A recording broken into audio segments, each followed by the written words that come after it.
Political commentator and author Quentin Giles. He's a familiar face on our show. In fact, he's weighed in on a lot of hot-button issues on the political front, but this time, Quentin's discussion with us, it's personal. He was recently pulled over for a traffic stop by a Houston police officer. Quentin recorded what happened during that encounter. Take a look. Okay, first of all, this is a passing lane only. Okay. Passing lane only.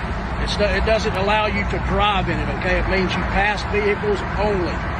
People are continuously driving in this lane. I come down this freeway all the time and people are in this lane. Okay, passing lane only right here.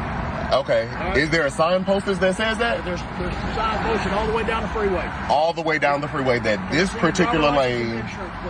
So I'm being pulled over because I didn't pass in this lane, correct? You're being pulled over because when a faster moving vehicle is behind you, you didn't move over. That's why you're being pulled over. Okay. So, sir, you were behind me. Exactly. Right. It's a faster moving vehicle. Well, we were doing the speed limit.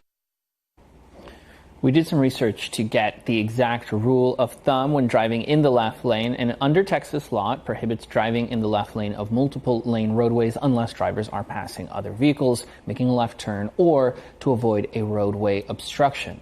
The Texas Department of Transportation says after you pass someone, move into the right lane once you've safely cleared the vehicle.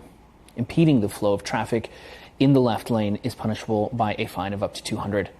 Well, NBC LX reached out to the Houston Police Department about that traffic stop, and they told us that, quote, we're going to look into and conduct a thorough investigation and take appropriate action.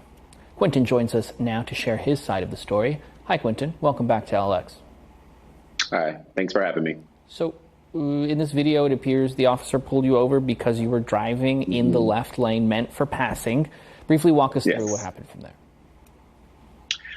So what you don't see in the video, when I first started, the officer rolled my bumper for an extended period of time and actually flagged me with his hand to get into the right lane. And so when I deemed it safe, I did get into the right lane, and then he drove on side of me. We made eye contact, and I had a look of confusion on my face because I couldn't imagine why someone was riding my bumper that aggressively, let alone a police officer. And that is when he decided to get back behind me and then pull me over. And so that's what you see recorded. Throughout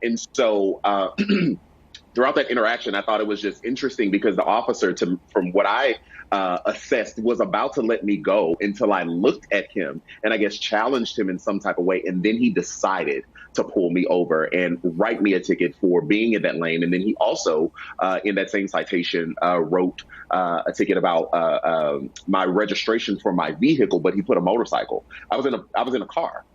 There's a dispute about, the Texas tags and California plates that I had not switched out. And so the entire interaction was just mind-boggling, again, because that officer definitely, at least from my opinion, was about to let me go until I looked at him and then decided to pull me over.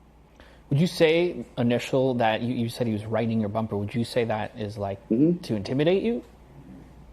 It was very aggressive, and honestly, I didn't know whether it was a cop or a person because citizens can buy old police cars. Yeah. And so the motorcycle that the cop was on was actually quite old. Keep in mind, I'm on I think a 5-lane freeway trying to drive forward, and I have someone on my bumper aggressively. So I'm trying to assess whether this is a cop, is it a person, what is happening. And then even in the vehicle, we come to the end of it where we find out that I was actually going 5 miles over the speed limit. And so even in the ticket, him saying I was going slow, it's kind of like, well, which one is it? Was I going too slow or was I speeding? Right.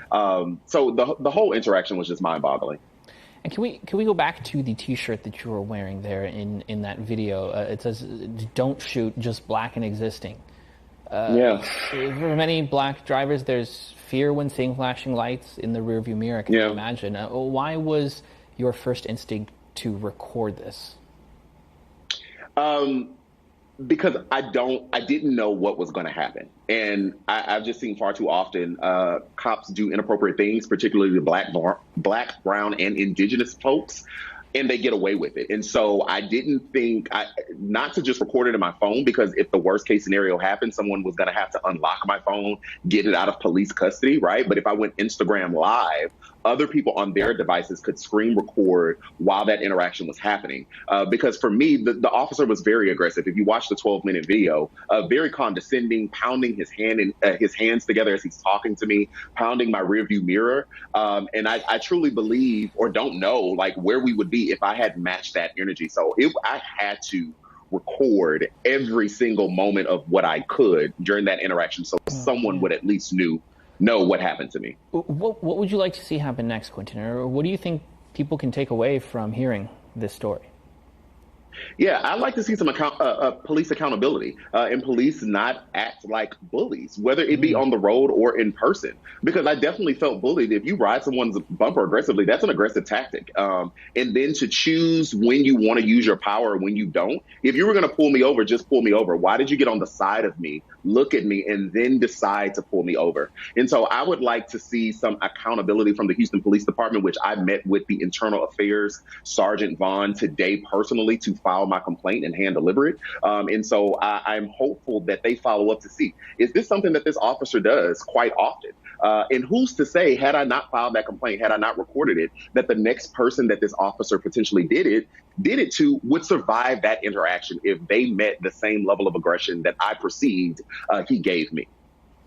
Well, you're certainly brave for doing that, knowing that just challenging him alone was enough to get you in more trouble, or God forbid something even worse, let alone filming it too.